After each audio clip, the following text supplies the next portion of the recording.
사실 제가 체력이 좀 남다른데 우리 하루에 3번은 하는 게 어때요? 네? 하루에 3번씩이요? 심장이 터질 것 같았던 67세 남편과의 재혼 첫날 밤. 조심스러운 그의 한마디에 저는 순간 말문이 막혔습니다.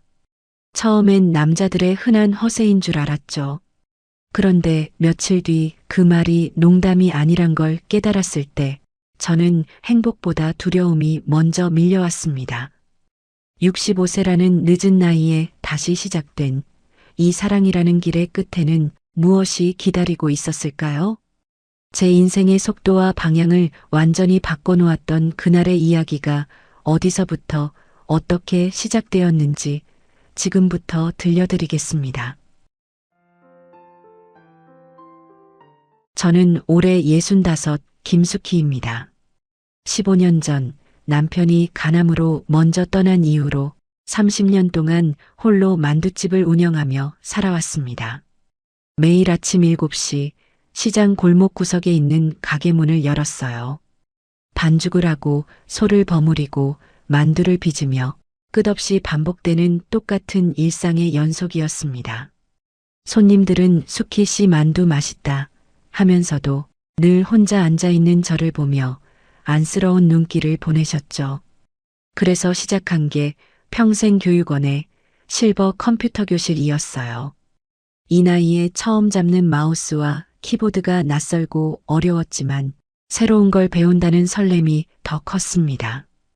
다만 수업이 끝나고 혼자서 돌아오는 길이 참 외로웠죠.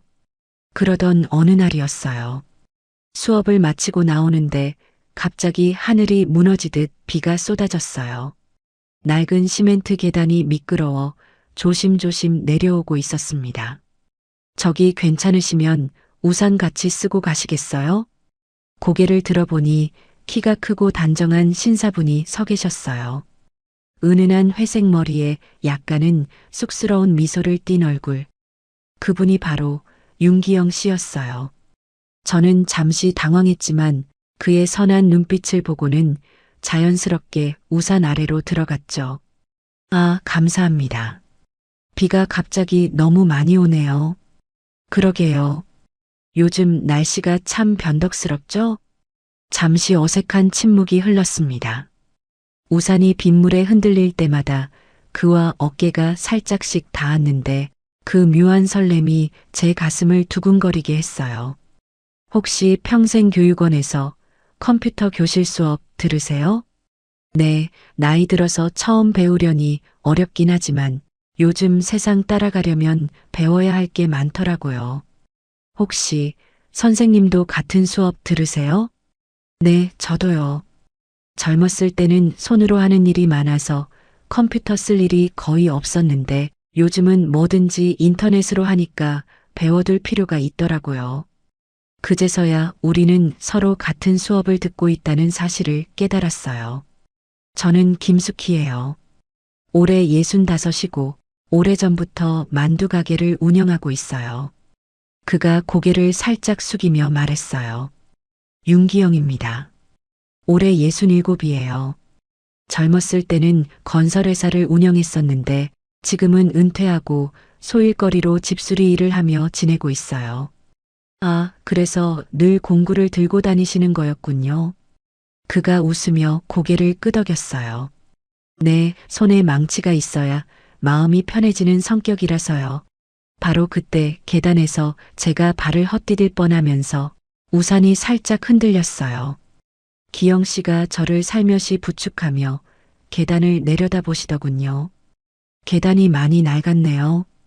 비가 오면 위험할 것 같은데. 저도 그제서야 계단을 살펴봤어요. 오래된 시멘트 계단은 여기저기 금이 가 있고 빗물에 미끄러워 보여 조금만 방심하면 큰일 날 것 같았죠. 그러게요. 몇 번이나 미끄러질 뻔했어요. 그렇게 우리는 빗속에서 서로의 나이와 예전에 했던 일, 지금 하는 일까지 알게 되었죠. 어색하지만 따뜻했던 그 순간이 우리 이야기의 시작이었습니다. 그날 이후로 기영 씨는 평생교육원 앞 계단을 고치겠다며 이곳저곳을 뛰어다니셨어요. 전직 건축업자셨던 분이라 그런지 꼼꼼하게 살피시더라고요.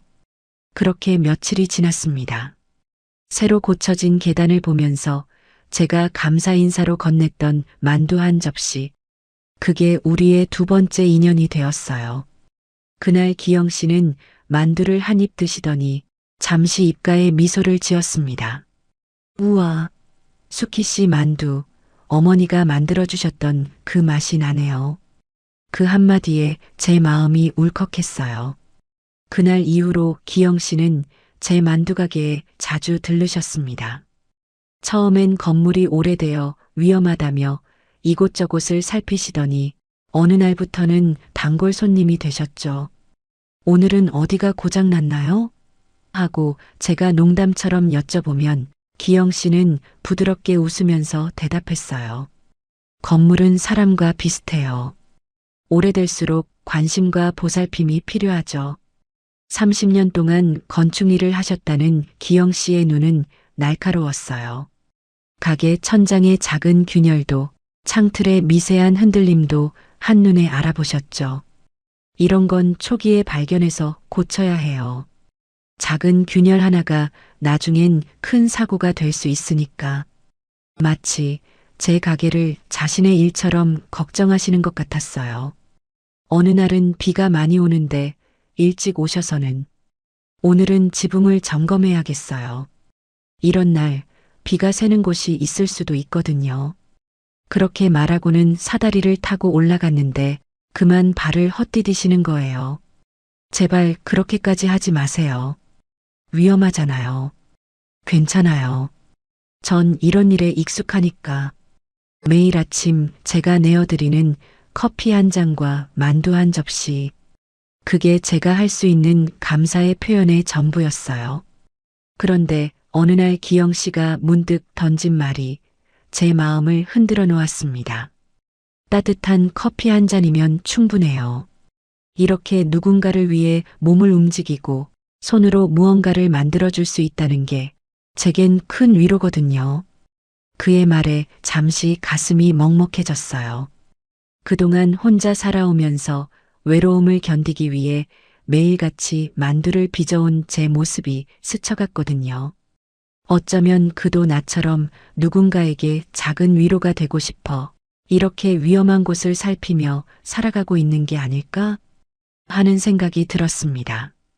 그의 거친 손끝에서 느껴지는 따뜻함과 사소한 배려에서 느껴지는 진심이 조금씩 마음을 울리기 시작했어요. 그러던 어느 날이었습니다. 비가 많이 오는 날이라 손님도 없고 저는 창밖을 바라보며 옛날 생각에 잠겨 있었죠. 기영 씨는 그날도 가게에 들러 오래된 의자를 수리하고 계셨어요. 조금씩 녹이 쓴 나사를 조이고 흔들리는 나무 다리를 단단히 고정하느라 얼굴에 땀이 맺혀 있었죠. 저는 그 옆에서 방금 찐 만두를 접시에 담아 건넸어요. 기영 씨, 이거 드세요. 방금 막 찐 거예요. 아, 감사합니다. 저기 수키 씨, 제가 좀 실례일 수도 있는데 혹시 가게는 언제부터 하셨어요? 그 말에 잠시 멈칫했어요. 가게에 대해 묻는다는 게 단순히 건물의 내력이나 구조가 궁금한 게 아니라는 걸 저는 알 수 있었죠. 기영 씨의 시선이 마치 오래된 나무의 나이테를 들여다보는 것처럼 따뜻하고 깊었어요. 30년 전 남편과 함께 시작했어요. 아픈 기억을 떠올리는 순간 제 목소리가 살짝 떨려왔습니다. 그러다가 남편이 15년 전에 간암으로 떠났어요. 그때부터 혼자서 지켜왔죠.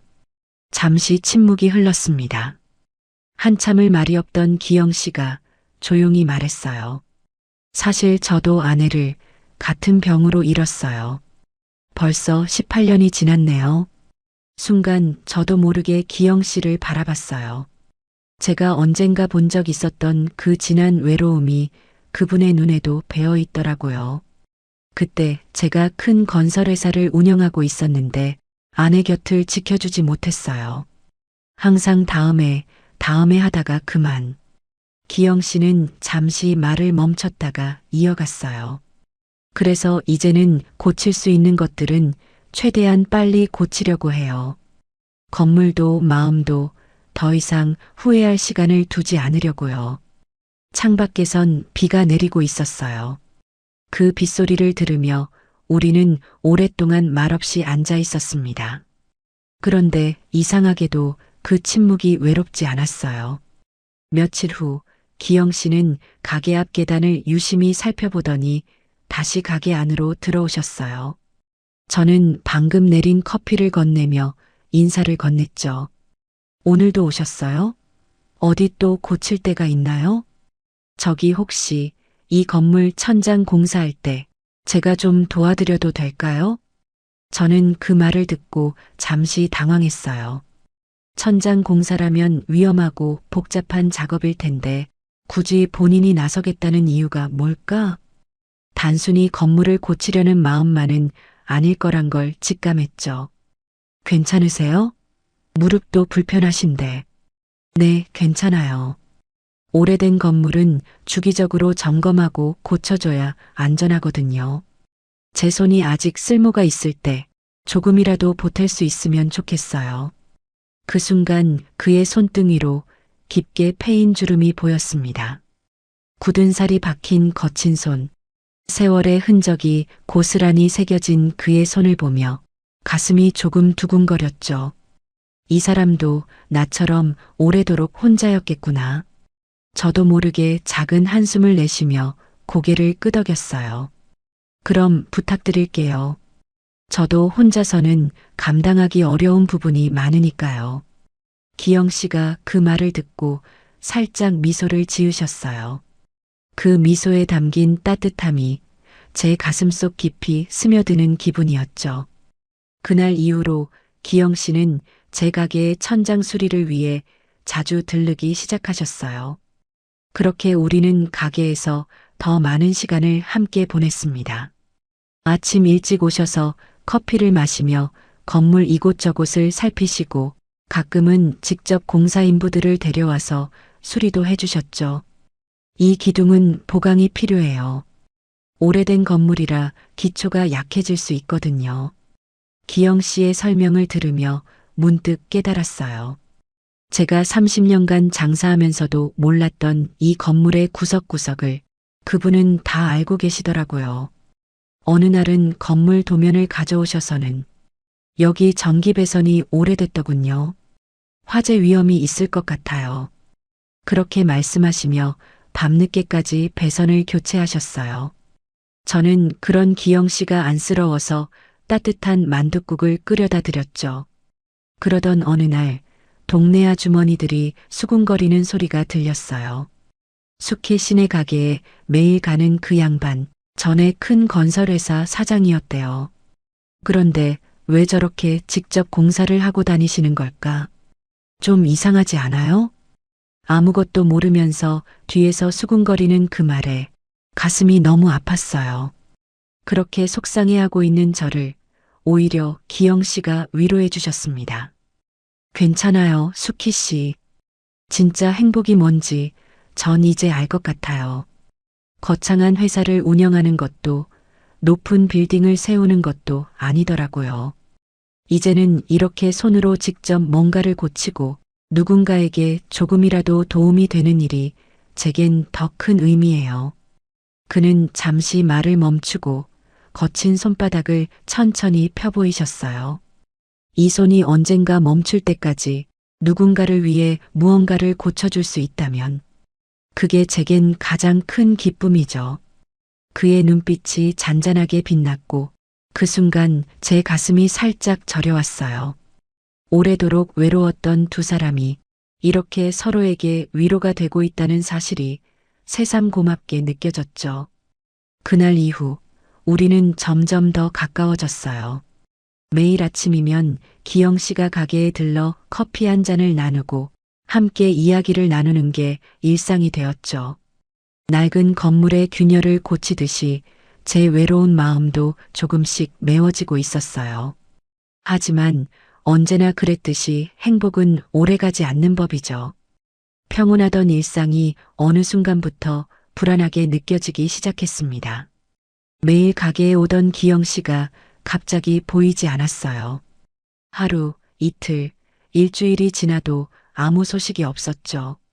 매일 아침 들리시던 분이 한 번도 안 오시니까 가게가 갑자기 너무 조용해진 것 같았어요. 처음엔 바쁘신가 생각했는데 어느 날 동네 카페에서 들린 이야기가 제 가슴을 덜컥 내려앉게 했습니다. 그거 알아요?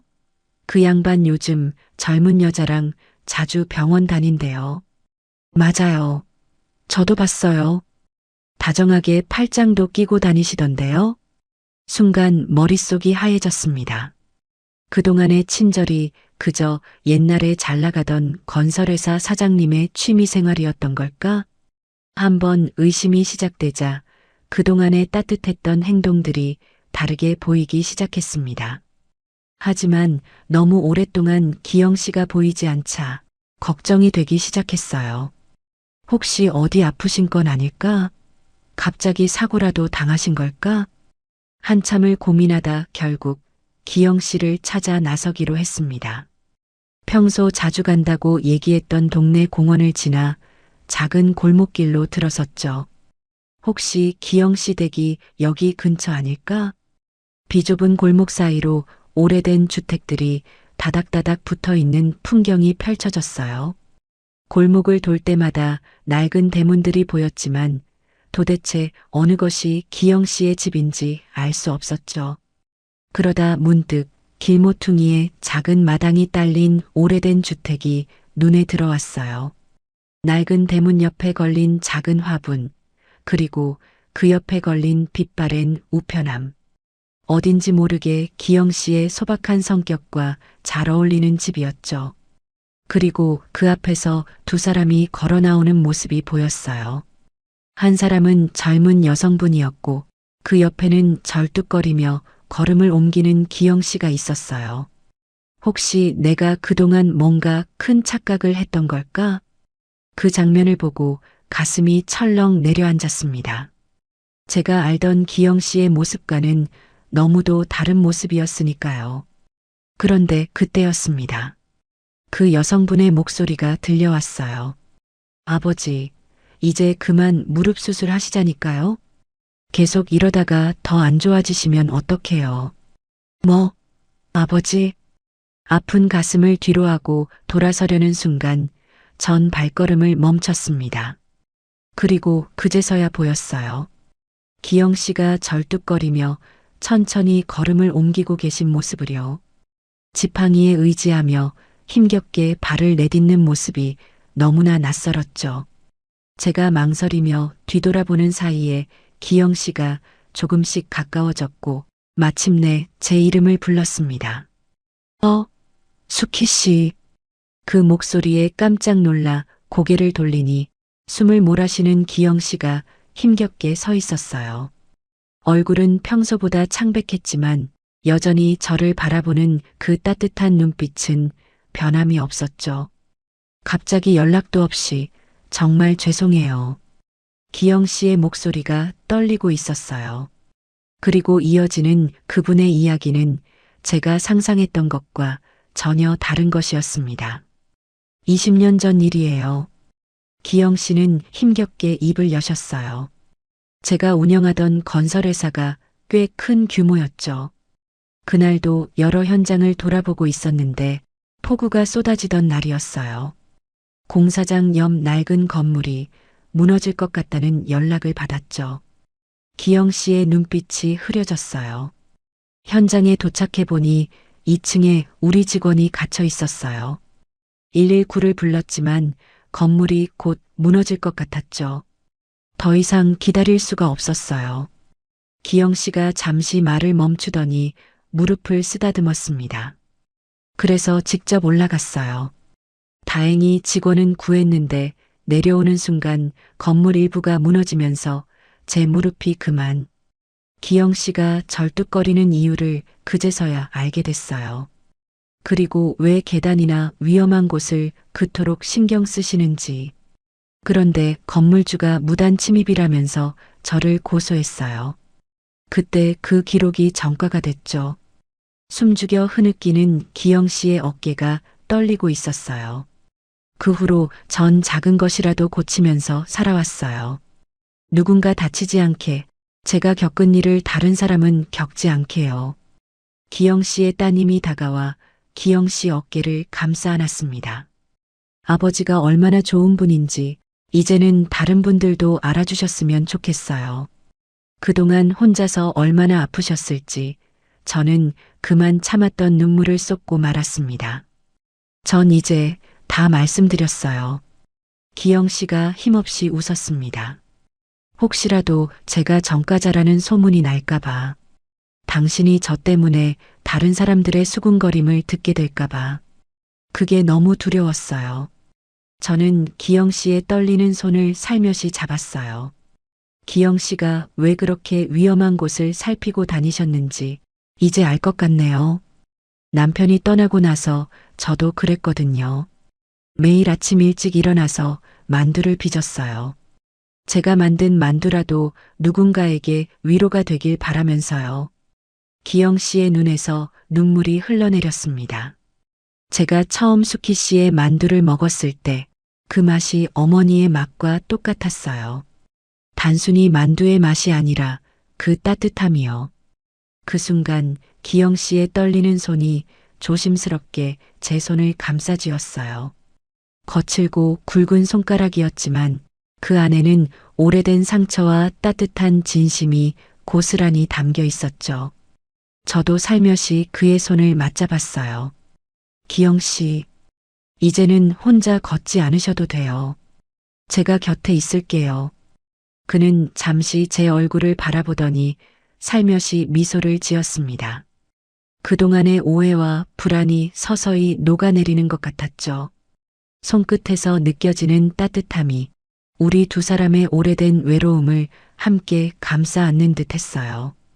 그날 이후 우리는 다시 자연스럽게 서로의 일상에 스며들기 시작했습니다.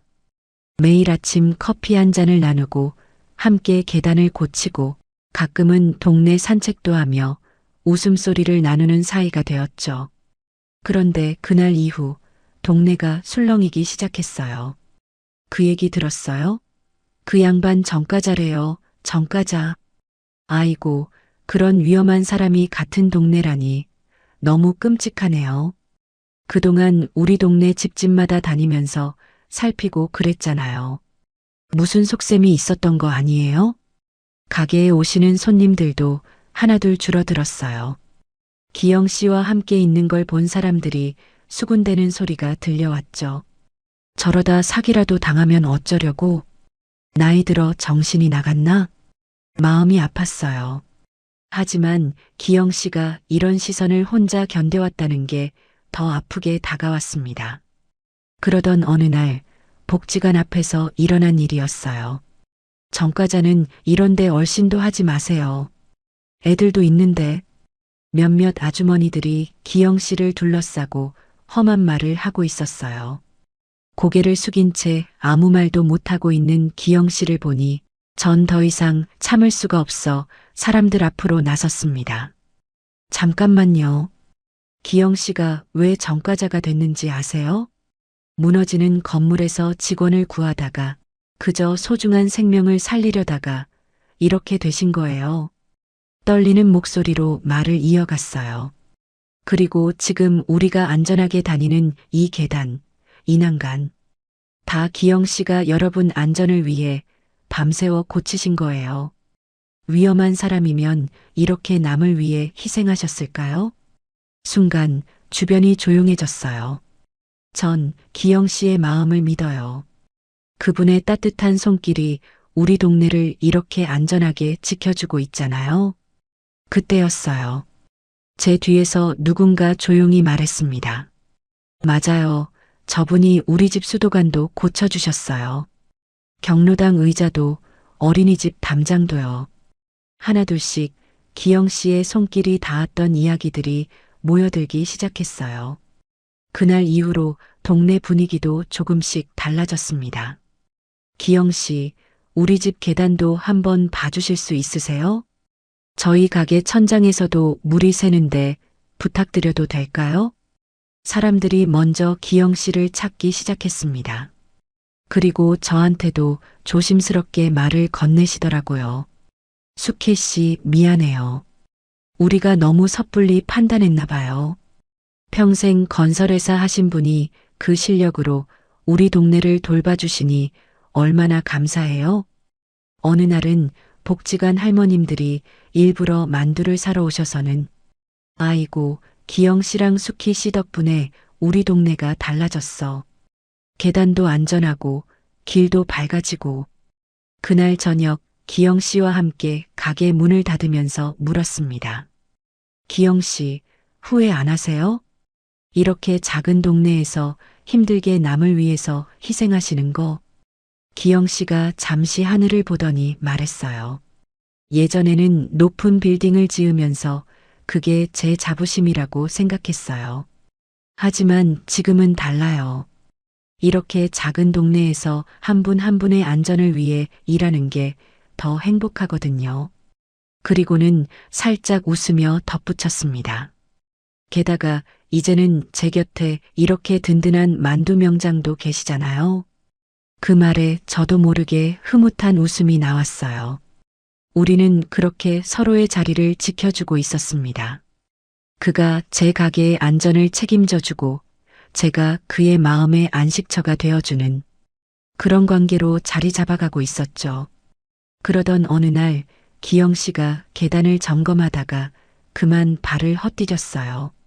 다행히 크게 다치진 않았지만 무릎 통증이 심해지신 것 같았죠. 기영 씨, 이제는 수술을 받으셔야 할 것 같아요. 하루 종일 가게에서 무릎을 만지고 있는 기영 씨를 보며 걱정스레 말했습니다. 기영 씨는 잠시 망설이더니 무겁게 입을 열었어요. 사실 이 무릎 때문에 망설였어요. 당신에게 다가가는 것도 우리의 미래도요. 그런데 20년 전 그 사고 때문에 다친 무릎이 점점 더 안 좋아지고 있어요. 앞으로 더 많은 도움이 필요할 텐데 제가 당신한테 짐이 될까봐 너무 겁이 났어요. 저는 그만 목이 메었습니다. 도대체 왜 그런 걱정을 하고 계셨어요? 이제 기영 씨는 혼자가 아니잖아요. 수술도 재활도 우리 함께 이겨내요. 기영 씨의 눈시울이 붉어졌어요. 근데 말이에요. 제가 살짝 미소를 지으며 말을 이었죠. 수술하시기 전에 꼭 맛보셔야 할 만두 메뉴가 하나 있어요. 제가 기영 씨를 위해 특별히 개발한 거예요. 이름하여 튼튼한 무릎 만두. 기영 씨가 처음으로 크게 웃었습니다. 그동안 얼마나 마음이 무거웠을까요? 이제는 그 무게를 나눠 가질 수 있어서 저도 참 다행이었습니다. 수술날 아침, 기영 씨는 평소와는 다르게 살짝 긴장된 표정이었죠. 기영 씨, 준비되셨어요? 그의 옆에 앉아 손을 살며시 잡았어요. 거칠지만 따뜻한 그의 손이 제 손 안에서 작게 떨리고 있는 게 느껴졌죠. 숙혜 씨, 만약 제가 이번 수술을 잘 마치고 돌아오면 그때는 우리 더 자주 함께 걸어요. 진심 어린 그의 말에 제 눈가가 살짝 붉어졌어요. 수술실로 들어가기 전 마지막으로 저를 돌아보며 살짝 미소 짓는 그의 깊고 따뜻한 눈빛이 제 가슴속에 오래도록 남았습니다. 수술은 다행히 잘 끝났어요. 3달 동안의 재활 기간. 저는 매일 병원을 찾아갔죠. 물론 튼튼한 무릎 만두와 함께요. 이제 퇴원하시면 뭐부터 하고 싶으세요? 병실 창가에 앉아 커튼 사이로 비치는 아침 햇살을 바라보며 물었어요. 글쎄요.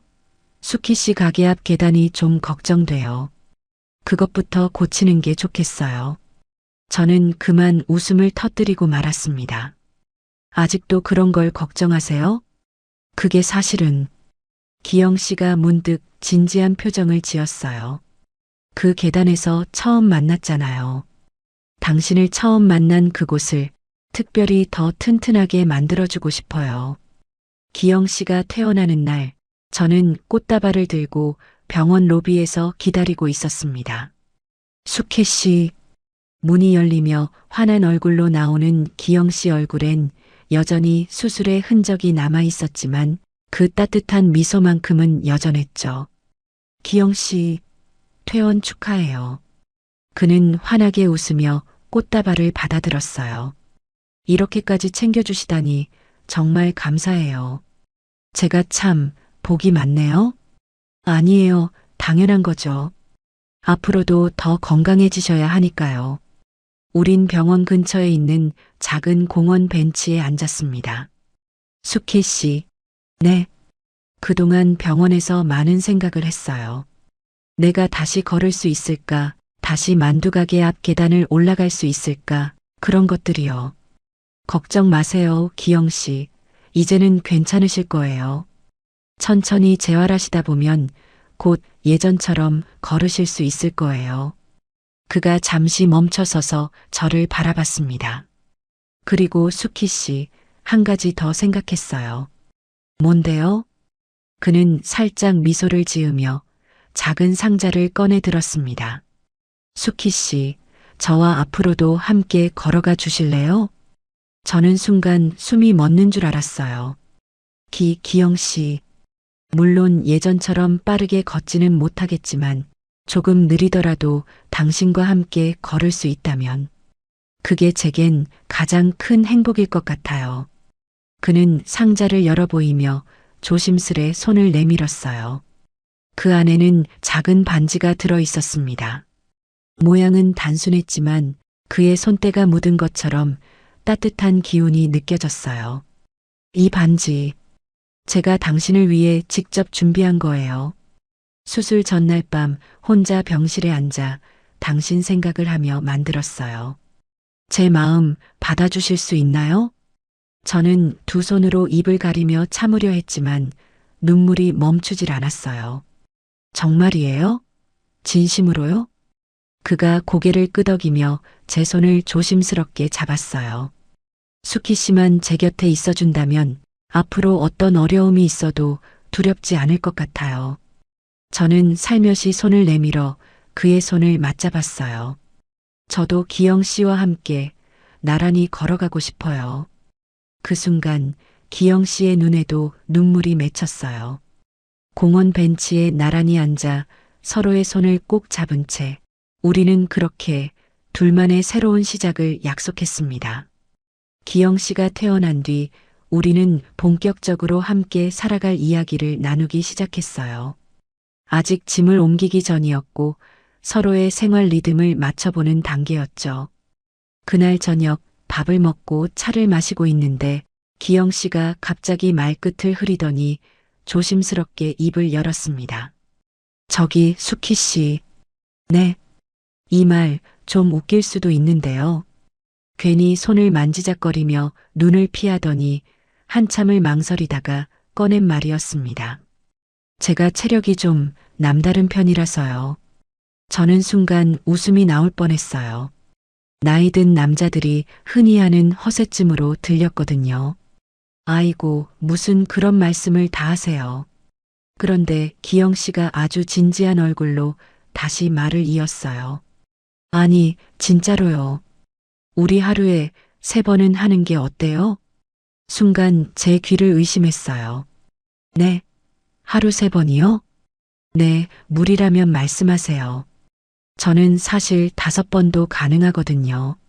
그 말투가 너무 담담해서 농담인지 진심인지 순간 헷갈릴 정도였어요. 처음엔 남자들 다 저렇게 말하지? 하는 생각에 웃어넘겼죠. 그런데 며칠 지나지 않아 그 말이 허세가 아니라는 걸 몸으로 알게 됐습니다.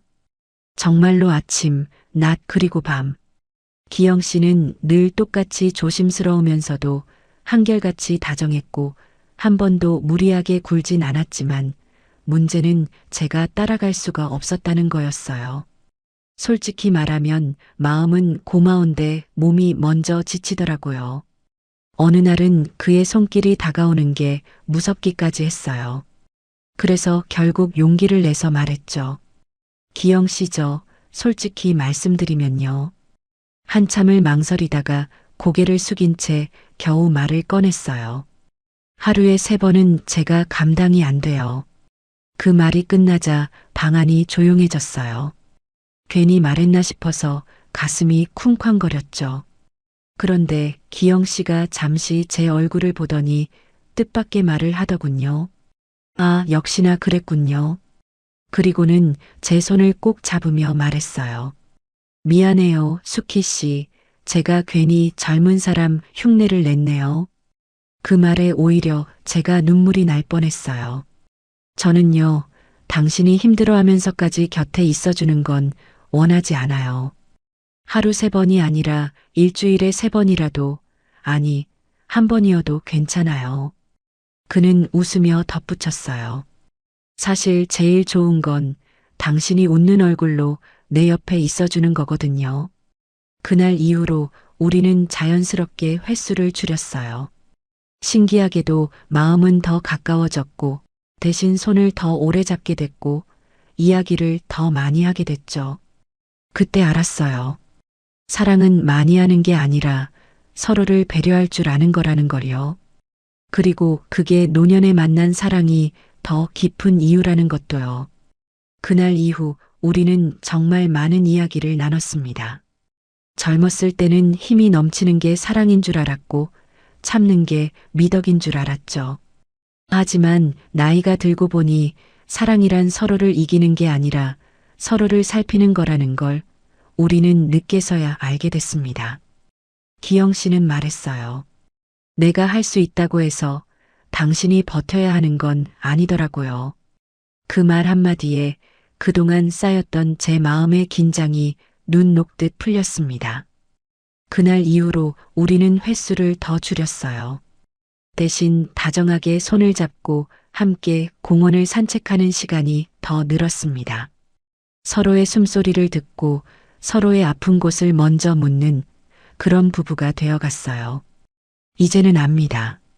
노년에 만난 사랑은 젊을 때보다 느리지만 그래서 더 깊고 따뜻하다는 것을요. 혹시 지금 이 영상을 보고 계신 여러분, 사랑 앞에서 혼자만 참고 계시진 않으신가요? 사랑도 결국 배려한 만큼 돌아온다는 걸 저는 이 나이에야 깨달았습니다. 오늘 밤엔 옆에 있는 그 사람의 손을 조금 더 천천히, 조금 더 따뜻하게 잡아보세요. 그게 아마 가장 오래가는 사랑일 테니까요. 주변에 비슷한 경험을 하신 분이 계시다면 이 영상을 공유해 주세요. 영상이 도움이 되셨다면 좋아요와 구독 부탁드리고요. 여러분의 생각을 자유롭게 댓글로 남겨주세요. 다음에도 더 좋은 이야기로 찾아뵙겠습니다. 시청해 주셔서 감사합니다.